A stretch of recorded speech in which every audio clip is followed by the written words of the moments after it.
Na Orave miestami poriadne snežilo a fúkal silný vietor. Vodiči dnes museli mať trpezlivosť. Napríklad iba taký výjazd z dediny Malatina preveril ich schopnosti. Nebojovalo sa len so snehom, ale aj silným vetrom. Pri Hruštine dokonca odfúklo kamión a vietor ešte viac vyčíňal. V Námestove bol taký silný, že otrhol časť strešnej krytiny z odevného závodu.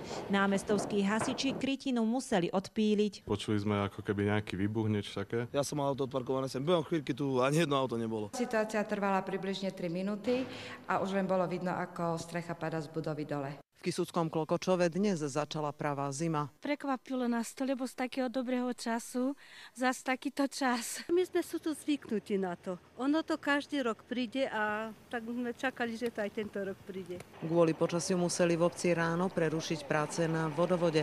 V jednej časti dediny riešia problém s nedostatkom vody už od novembra minulého roku. Počas zimy musia dbať aj na prístupy do osád, udržiavajú 118 kilometrov ciest.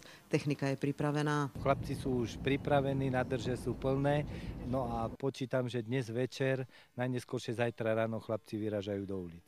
Sneh narobil poriadne problémy aj v Banskej Bystrici, na viacerých sídliskách kolabovala doprava.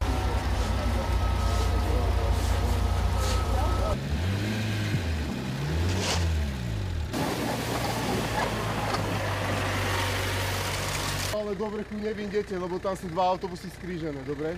Sídlisko Podlavice zostalo odrezané od okolitého sveta. Iba na niekoľkometrovom úseku zapadli hneď 2 autobusy. Tento iba tesne minul rodinný dom. Ľudia kráčali domov či do práce pešo. Práve rozmýšľam, či mám ísť pešo, alebo čo. Či to vôbec pôjde niečo. Silná výchrica začala v okolí Sniny vyčíňať dnes popoludní. Vietor postupne nabral takú silu, že strhol strechu na rodinnom dome. Odrazu tak buchlo jak. Keby tu dačo strelilo, asi myslím, bože, nech našu strechu nezoberie. A odrazu, neviem, alebo tajfún, alebo čo. Elektrikári museli odstaviť od elektriny celú ulicu. Z bezpečnostných dôvodov musia z domu hasiči strhnúť celú plechovú strechu. Vnúčata máme 4 doma. Dobre, že to nebol vonku, lebo to hádzalo všetko tie z boku. V Snine sa aj s koreňmi vyvrátil asi 15-metrový strom. Spadol na reštauráciu, no našťastie sa nikto nezranil. Tie najhoršie predpovede pre Tatry sa nakoniec našťastie nevyplnili a počasie sa zmenilo na celkom peknú zimnú romantickú idylku. Tatranci majú z takýchto predpovedí vždy obavy a inak tomu nebolo ani dnes ráno.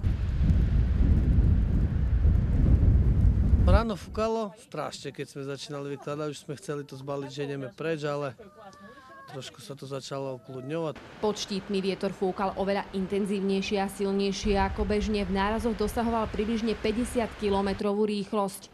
Ale ľuďom to ani zďaleka nezabránilo v turistike a niektorí sa pred vetriskom schovávali aj takto.